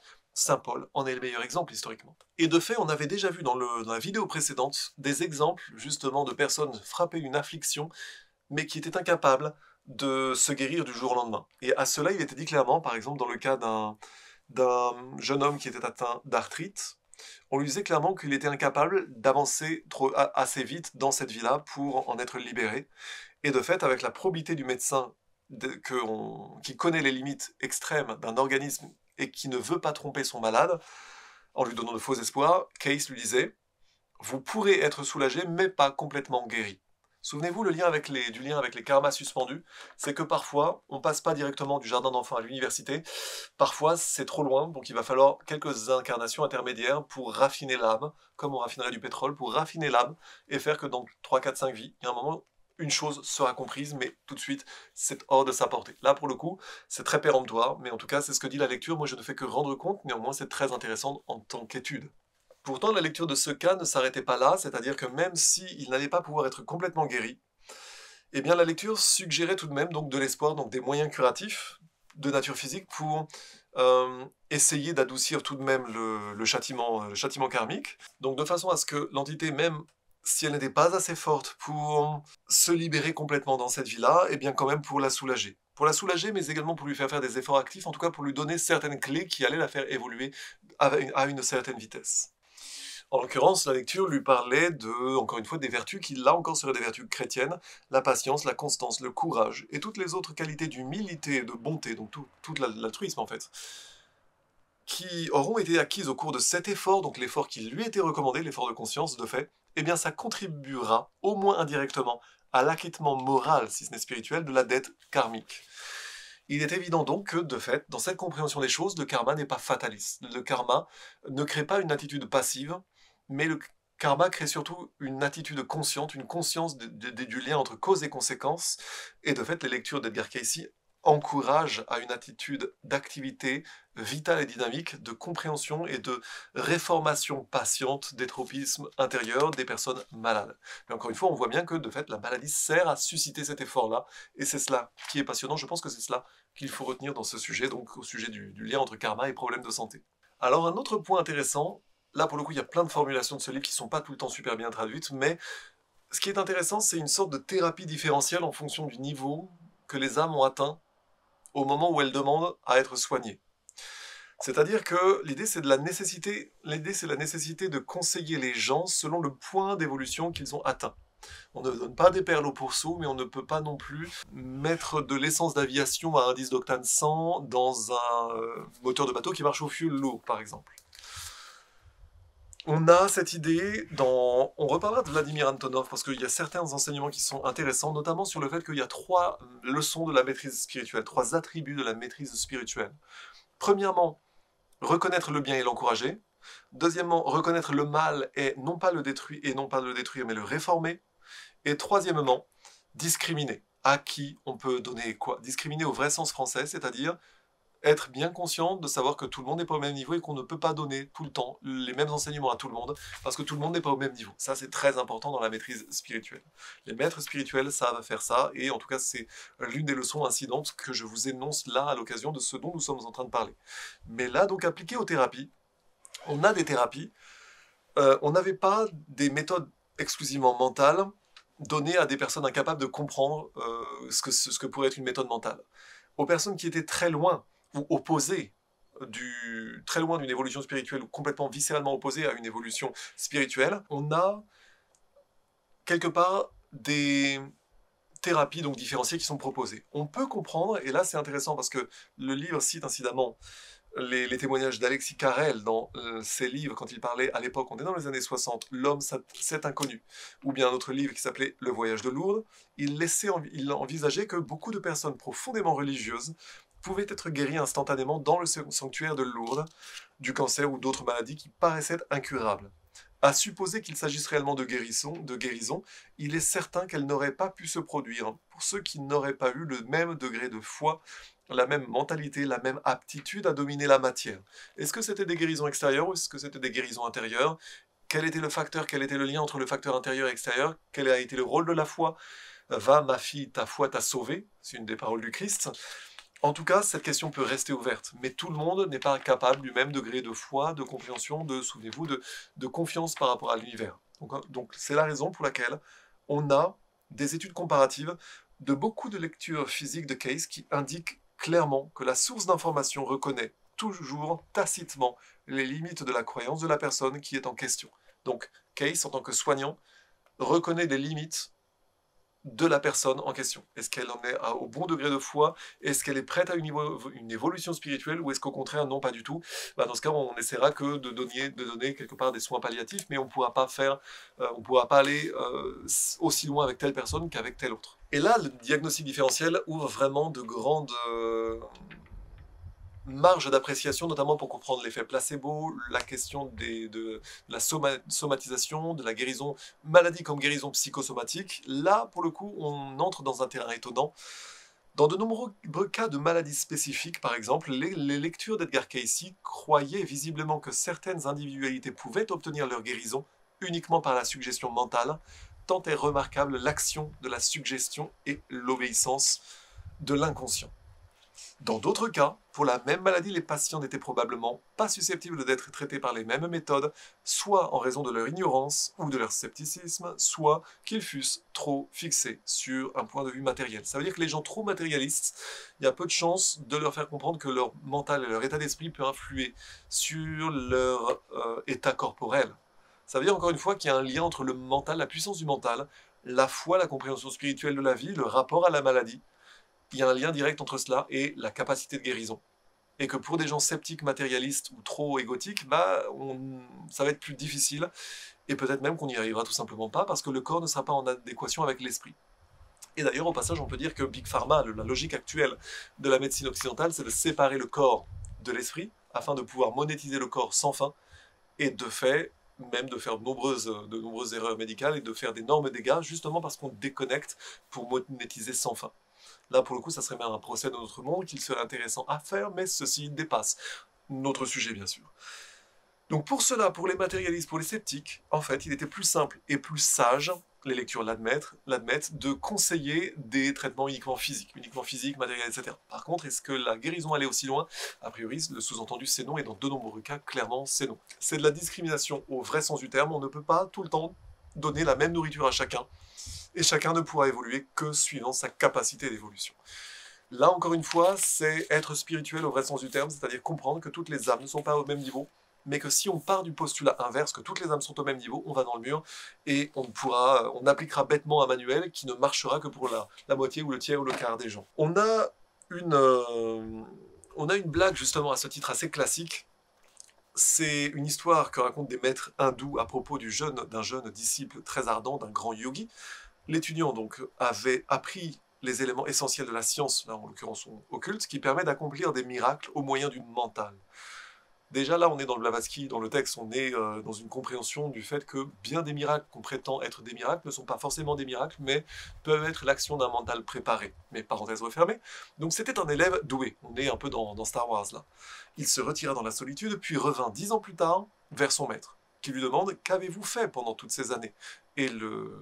Donc il lui demande avec un intérêt affectueux, et le jeune répond « J'ai appris à dominer mon mental de telle façon que je peux marcher sur l'eau. » Avec une certaine fierté, donc c'est ce que répond l'élève, et le maître tristement lui répond « Mon pauvre garçon, vous avez perdu votre temps. Ne savez-vous pas que le passeur vous met sur l'autre rive pour 2 pennies ?» L'idée est intéressante. Choisir ses bons combats et mettre ses efforts dans les bons combats, dans les combats les plus utiles en fait, et pas que pour son autoglorification, etc. Choisir le choix du service à autrui, faire le choix du service à autrui de fait. Donc de fait là on a une histoire qui correspond à une culture d'un peuple qui depuis des siècles, des millénaires en Inde, connaît ou en tout cas a à sa disposition des enseignements relatifs au développement des pouvoirs du mental, on en reparlera quand on reparlera de théosophie, et bien donc ça a force de bon sens dans ce contexte, et beaucoup, notamment en Occident, devraient y réfléchir, lorsqu'il s'agit de repousser les limites physiques ou les moyens physiques de traitement. Cette histoire, donc dans un contexte indien, donc de l'Inde, chez un peuple qui, depuis des millénaires, apprend, en tout cas est conscient, ou en tout cas a à sa disposition des enseignements relatifs au développement des pouvoirs du mental, eh bien, c'est de nature à rappeler au bon sens. Et ceux qui repoussent tous les moyens physiques de traitement devraient y réfléchir. C'est-à-dire qu'on peut avoir ce type de fanatisme, oh, je ne me soigne que par l'esprit, les moyens physiques, c'est pas nécessaire, etc. Clairement, l'effort consistant à se soigner soi-même uniquement par l'esprit, certes, c'est très louable, ça développe l'énergie, et en effet, nous pouvons avoir une certaine puissance sur notre physique par une action mentale, ne serait-ce que la méthode Coué ou d'autres applications. Est-ce que la méthode Coué, c'est déjà de l'occultisme? La réponse est oui. Des occidentaux, bien des occidentaux, et notamment des catholiques, devraient y réfléchir, parce que l'occultisme ou la méthode Coué, c'est quoi la différence? C'est juste une différence de niveau. Mais nous pouvons en effet développer notre mental pour nous aider nous-mêmes et pas uniquement avoir recours aux petits cachetons, etc. Ça, c'est un écueil de la médecine occidentale, mais aussi parce que déspiritualisée, en fait.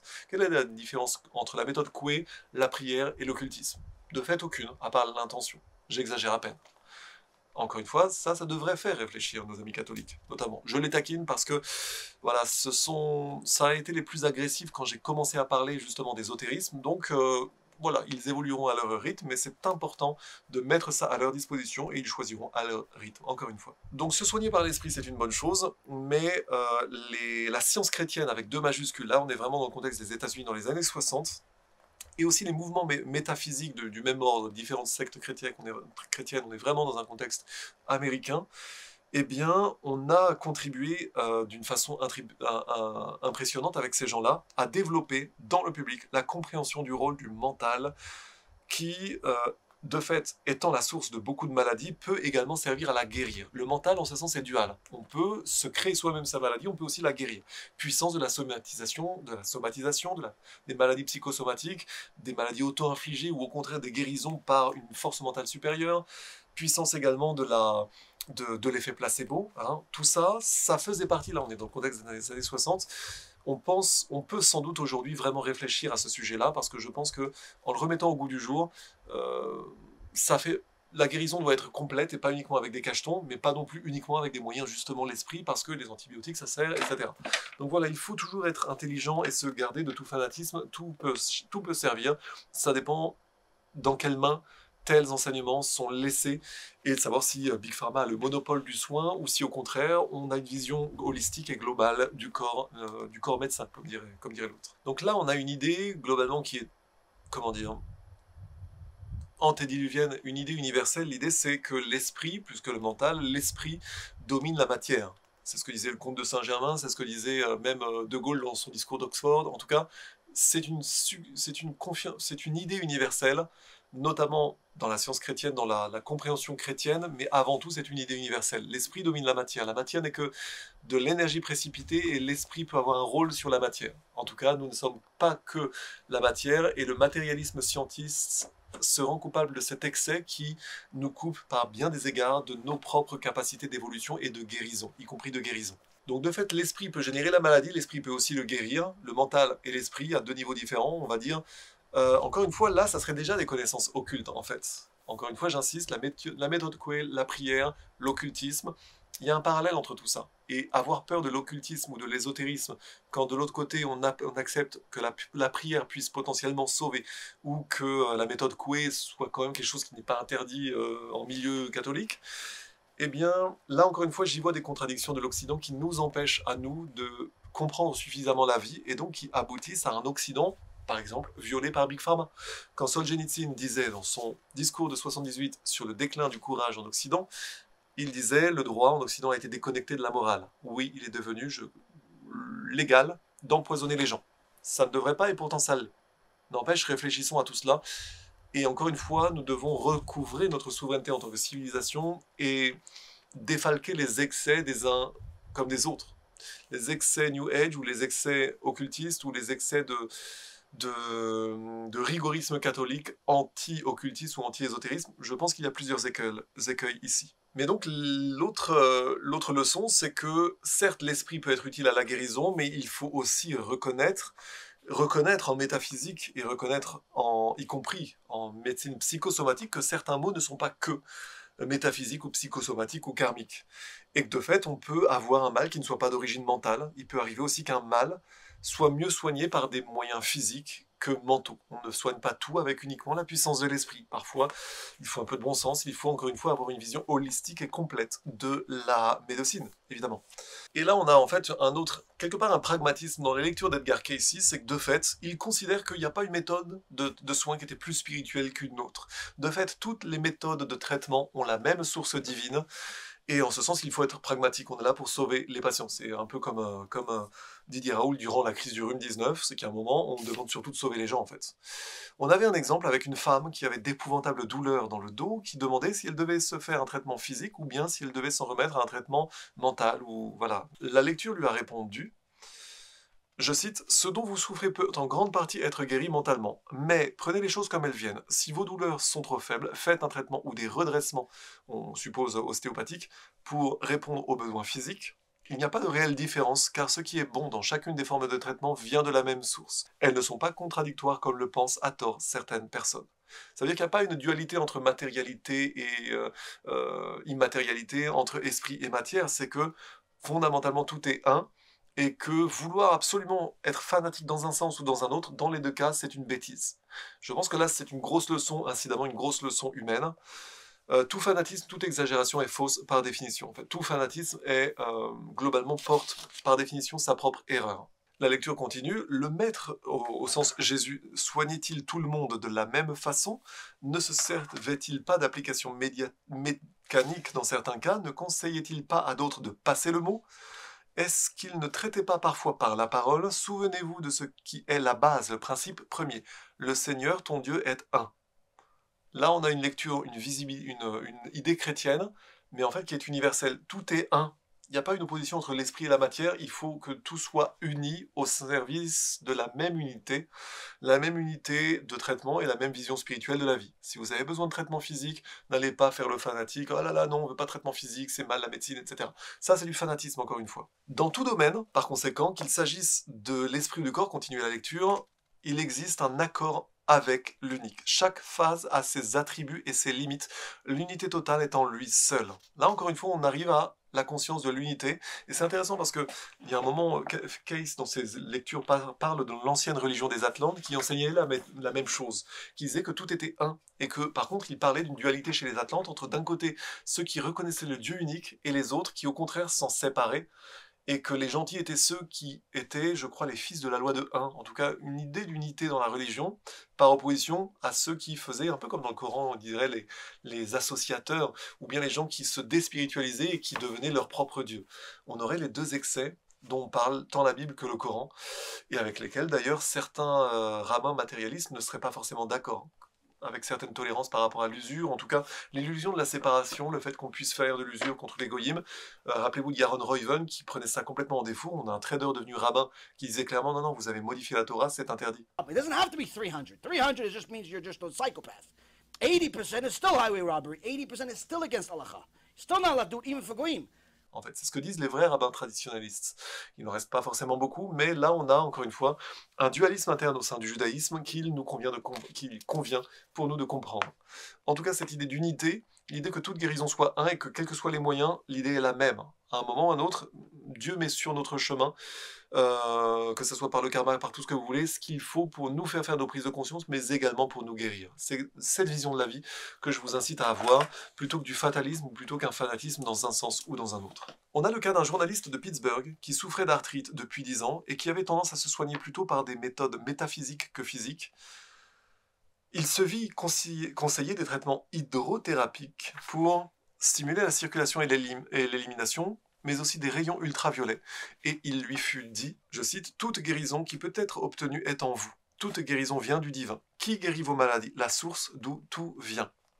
Toutes les sources dans leur variété viennent d'une source unique, et les soins servent simplement à stimuler les atomes du corps. Chaque cellule est en elle-même comme un univers. » C'est très hermétique dans la formulation, ça. Que ce qui agit sur le corps provienne de la médecine, d'appareils mécaniques, de l'hydrothérapie ou de n'importe quoi, il faut nécessairement remonter à la source unique avec 2 majuscules, à la vie avec majuscule, à la vie elle-même. On a donc, encore une fois, la vision holistique, une vision holistique de tout ce qui peut nous amener à la guérison. Au sujet toujours de la philosophie curative de Case, un autre exemple. L'idée que, bien que toute cause au sens ultime et absolu se trouve dans l'esprit, de Dieu ou de l'homme, là, pour le coup, c'est ce qui est formulé, le domaine dans lequel nous évoluons est tellement plongé dans la matière et tellement influencé par tant de groupes d'âmes à des niveaux d'activité qu'il est bien possible que nous mettions en jeu différents niveaux de causation qui nous affectent. De fait, le fait d'être plongé dans la matière fait que, on fait la guerre avec les soldats qu'on a, et avec le niveau de conscience des gens qui sont quand même bien engoncés dans la matière, et on ne peut pas leur demander à chacun de devenir des yogis du jour au lendemain. Encore une fois, je pense que c'est une façon un peu compliquée de le dire, néanmoins, nous soignons les gens dans le contexte dans les contextes actuels. Là, ce qui nous intéresse aujourd'hui, c'est les leçons. Le livre donne un autre exemple marrant, c'est que quand par exemple on va dans un restaurant où 250 personnes ont mangé mais qu'une a été intoxiquée, on ne va pas conclure que les 249 qui n'ont pas été intoxiqués, c'était uniquement par leur force mentale. Voilà, encore une fois, ne pas aller faire des syllogismes foireux. C'est aussi les ravages de la psy qui peut parfois aller couper les cheveux en quatre pour aller chercher des explications psychosomatisantes, etc. On a ça dans certains domaines. N'empêche que les syllogismes abusifs ont leurs limites. Et si nous nous obstinons à trouver une cause mentale à tout ce qui nous arrive, jusque dans les moindres détails de notre vie, on va être inévitablement amené à ce genre de conclusion syllogistique, à ce genre de syllogisme foireux. Et il est certain qu'une explication de cette nature syllogistique, aussi forcée qu'elle puisse paraître, ça pourrait même être la bonne dans certains cas. Mais dans un monde où, les lectures de Case en témoignent, la plupart des causes se situent sur des lignes invisibles de force et d'attraction, on ne saurait pas, en ce sens, dénier la possibilité qu'il y ait un rôle du karma, de l'esprit ou de tout ce que vous voulez. Mais de fait, on ne va pas aller chercher des explications mentalisantes de toutes les façons possibles tant qu'on n'a pas raison de les penser, en fait, notamment dans le cadre d'une intoxication sur 250 personnes. Il est bien plus réaliste, et là c'est une vision plus ample, de reconnaître que dans l'état actuel de notre évolution humaine actuelle, encore une fois, tout le monde n'est pas câblé pour être un yogi du jour au lendemain. On est dans la matière, on est affecté par aussi quantité de forces chimiques, et c'est encore plus vrai aujourd'hui avec les perturbateurs endocriniens, tout ce que vous voulez, et également les raisons sociales, économiques, ou la somatisation, ou l'autoculpabilisation, etc. Et donc dans ce contexte, on peut avoir une responsabilité intérieure directe, ou on peut ne pas en avoir, mais toujours est-il que l'obligation, ça va tout de même... on a, nous, l'obligation d'acquérir quelque part suffisamment de force pour ne pas être trop vulnérable aux maladies. Néanmoins, on peut aussi avoir besoin de maladies qui puissent être, de remèdes qui puissent être physiques à des maladies physiques, et pas forcément aller commencer on n'a pas forcément tout le temps, ni le temps, ni la possibilité d'être un yogi quand on est malade. Voilà encore une fois la raison pour laquelle Case, parfois, de façon très simple, suggérait des remèdes très simples. Un antidote contre un poison, une application de chaleur sur une congestion, un changement de lieu pour un meilleur climat lorsque, par exemple, on a une cure à faire ou autre. Et de fait, par exemple, une chute dans la rue, ça peut être aussi, il peut y avoir une notion de fatalité sans forcément de surinterprétation karmique derrière tout ce qui nous arrive. Et on ne va pas aller dire que c'est la faute ou que c'est l'histoire d'un tempérament d'une personne à qui c'est arrivé telle ou telle chose, un accident ou quoi qu'est-ce. Parfois, une chute, ça peut être aussi une fente de trottoir, ça peut être... En tout cas, c'est ce que dit le livre en tentant de ne pas voir, encore une fois, des surinterprétations karmiques partout, ce qui est tout de même important. Donc il n'est pas toujours besoin de scruter les âmes et toutes les causes et conséquences karmiques, tous les chevaux, pour aller découvrir une cause intérieure quand tout simplement il n'y en a pas. Comme dirait, je crois que c'est Lao Tzu l'a dit, il est très dur, je ne sais plus, mais une pensée chinoise, peut-être que c'est Mao, je ne sais plus. Il est parfois très dur de trouver un chat dans une pièce noire sans éclairage, surtout s'il n'y a pas de chat. Donc voilà, encore une fois, là pour le coup, ça serait plutôt une logique du renseignement, c'est-à-dire ne jamais non plus surdéterminer, ne jamais surexagérer une interprétation possible quand il y en a d'autres possibles, et ne pas aller inciter les humains à aller couper les cheveux en quatre quand parfois une cause peut être parfaitement bénigne. Donc encore une fois, les procédés de type mentaux, les procédés qui agissent sur le mental, la suggestion positive, l'affirmation positive, la création d'images mentales, la prière ou la foi sont clairement susceptibles de favoriser ou de hâter, par exemple, même la guérison, la soudure des os, pour des raisons psychosomatiques, et voilà, tout type de simulation.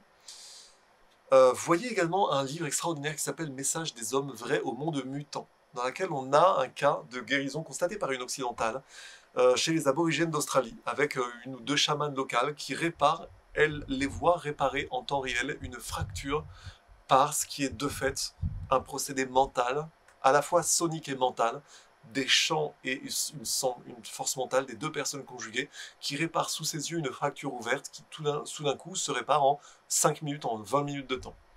Nous avons un cas comme ça. Croyons-y pas, au choix de chacun.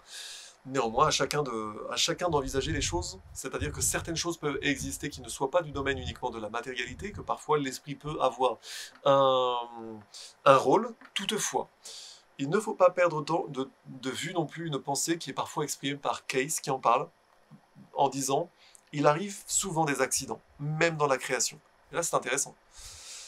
Cette phrase plutôt énigmatique, elle est de nature à nous faire marquer un temps d'arrêt, au moment où nous voudrions, par exemple, attribuer telle ou telle théorie causale bien étanche à tel ou tel cas. Parfois non, ça peut être une exception, ou ça peut être juste un accident. En tout cas, en dehors de toutes ces applications karmiques ou causes mentales et compagnie dans les lectures de Casey, nous avons tellement de thérapeutiques physiques qui ont été données, que l'on peut trouver dans les thérapeutiques dans les lectures de Case, qui sont déjà hyper intéressantes. Et là, pour le coup, il y a tellement de méthodes, y compris dans les cas karmiques ou ceux qui ne le sont pas. De fait, ça nécessite des études séparées. Il y a des livres entiers sur les remèdes précis d'Edgar Cayce. De fait, il n'y en a peut-être pas assez par rapport à la façon dont ça pourrait... un peu comme... ça mêle vraiment beaucoup de types de remèdes différents. Mais c'est vrai que ce sont des remèdes qui ne sont pas totalement en accord avec les profits de Big Pharma. Je dois le concéder. N'empêche qu'on a une source d'information, pour le coup, de Case qui est au final parfaitement éclectique, parce qu'il va mêler dans le choix de ses méthodes de guérison, on a des procédés curatifs, vraiment, on a de toute nature, en fait, c'est des millénaires en fait, de médecine qui pourraient être résumés, parce qu'on a du régime, on a de l'exercice, des médicaments, des vitamines, une opération, des plantes aromatiques, ou des principes actifs de plantes, massage, ostéopathie, chiropraxie, hydrothérapie et électrothérapie, et également deux sortes d'instruments qui étaient dénommés instruments radioactifs en deux mots et instruments wet cell, cellules mouillées. On a donc ces deux derniers instruments, radioactifs et cellules mouillées, sont dans un certain sens des inventions dues aux lectures de Case elles-mêmes. C'est-à-dire qu'il y a des indications pour leur construction qui sont données à la fin d'une lecture, justement pour savoir comment bâtir cela, enfin comment créer des moyens de guérison, en fait. Donc à l'époque, on est dans le contexte avant 43. Leur utilisation avait été recommandée dans des centaines de cas, et de fait, la valeur préventive et thérapeutique de certaines pratiques comme l'ostéopathie notamment étaient constamment soulignées. On a des résultats remarquables avec des guérisons même de maux incurables ou un glaucome chez un enfant, un accouchement sans douleur, notamment par l'ostéopathie, par ce genre de choses. Ces méthodes et beaucoup d'autres méthodes originales de traitement se trouvent donc toutes dans les lectures d'Edgar Cayce. Et pour entreprendre de fait l'examen de ces thérapeutiques, pour montrer les preuves de leur efficacité dans des cas, encore une fois, que la science médicale, à chaque fois on en avait vu des exemples, avait abandonné, et dans un contexte où alors on ne savait pas du tout les soigner, des cas désespérés, et bien là on juge l'arbre à ses fruits, on a eu 25 000 lectures, on a eu des 10 000, 15 000 guérisons, y compris des trucs les plus incurables, les choses les plus incurables. Donc clairement, on a eu des évidences, des preuves, du caractère essentiel des traitements dans différentes maladies, et il y a de quoi nourrir en fait des chercheurs, des générations de chercheurs, rien qu'à partir des guérisons d'Edgar Cayce. Donc encore une fois, c'est pas que du mental, c'est pas que du psychosomatique, il y avait vraiment des soins qui étaient très concrets, qui étaient recommandés, et des choses qui même, ou alors n'étaient pas connues, ou alors ont été connues plus tard, ou alors ont été oubliées aujourd'hui, et des explications également de comment marchait tel ou tel type de médecine, de guérison, etc. N'empêche qu'il y a un matériel énorme. Ici, c'est juste une ébauche, en fait. Ce qu'il y a surtout, c'est un mélange de thérapeutique, mais également appuyé sur une nouvelle philosophie de fait, une excellente philosophie de la guérison, qui renoue, en fait, avec les anciens enseignements antiques, notamment. On avait parlé des prêtres thérapeutes égyptiens, c'est très important. Et de fait, ça pourrait être une nouvelle version holistique de la médecine en Occident, dans un contexte où, au contraire, comme je vous l'ai dit, l'Occident sépare le corps et l'esprit pour toujours monétiser le corps. Ça, c'est un énorme problème. Il y a une vision donc de l'homme complet, de l'homme en tant que trois composantes, trois aspects de base, le corps, l'esprit et l'âme. Le caractère triple de l'être humain, qui découle d'ailleurs de la nature trinitaire de la divinité. Là-dessus, c'est pas forcément toujours bien compris par nos amis dans la chrétienté, mais il y a une réalité derrière cette nature trinitaire, à la fois de l'humain et par extension et également de la création, comme étant un reflet de la création.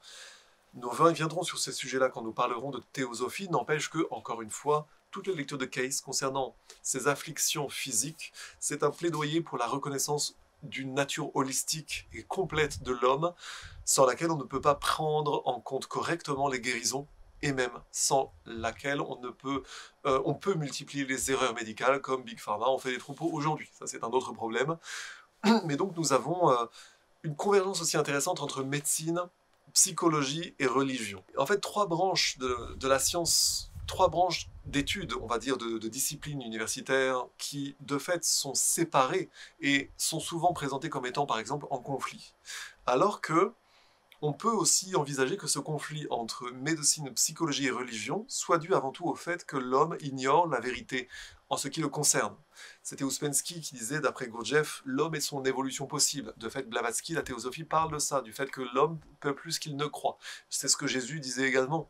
C'est-à-dire qu'il se pourrait tout à fait qu'en réalité, le médecin, le psychologue et le prêtre soient ou fussent trois chercheurs dans le même laboratoire qui ne discutent pas assez ensemble, mais trois potiers qui travaillent sur la même argile molle et trois gardiens de la même flamme divine, conclut le chapitre.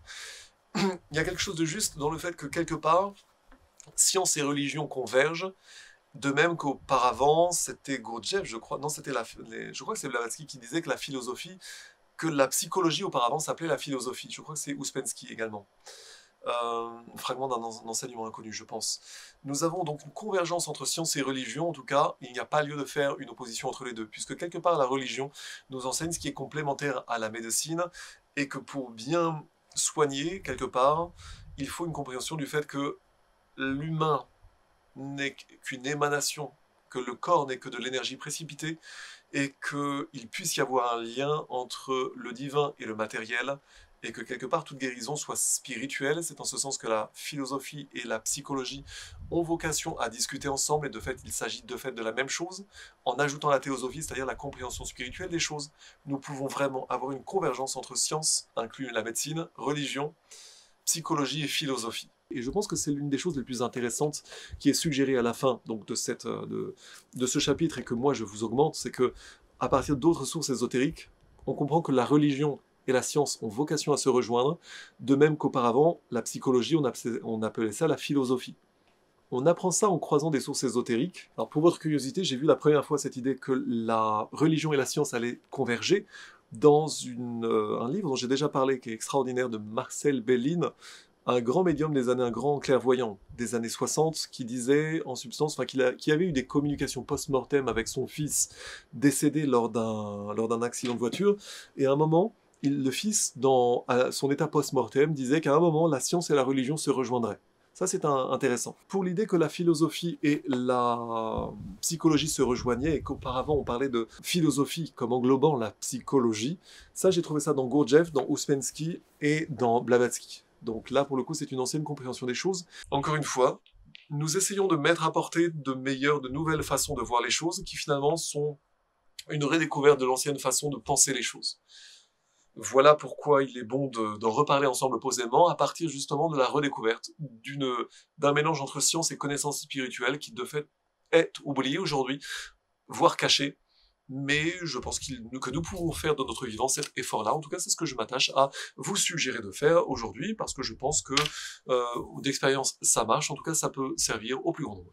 Je vous remercie donc pour votre attention, et je vous convie donc à une prochaine vidéo qui, justement, poussera un peu plus avant ces liens entre psychologie, philosophie, religion, science, tout ceci donc comme étant des sous-sujets derrière le sujet du karma qui permet d'en apercevoir finalement beaucoup d'autres. Je vous remercie donc et je vous dis donc à la prochaine vidéo.